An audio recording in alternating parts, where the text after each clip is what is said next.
Already করে দিচ্ছি।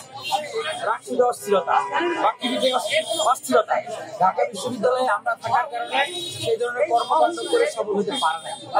এখন শেখ হাসিনা স্টাইলে হাইকোর্টের ধারে বন্ধ রেখে এখন ডাক্তার স্টাইলে বিশ্ববিদ্যালয়ের শিক্ষার্থীদের উদ্দেশ্যে বলবো, প্রিয় ভাই, প্রিয় বন্ধু, এটা কেবলমাত্র একটা নির্বাচন বা উৎসব নয়, এটা আপনার আমার অধিকার আদায়ের আন্দোলন।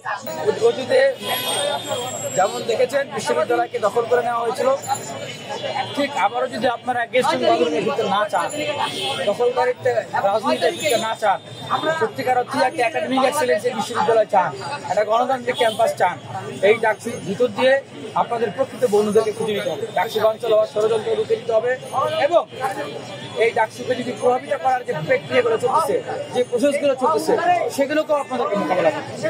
আপনাদেরকে এই ডাকসুকে পাহারা দিতে হবে সর্বোপরি।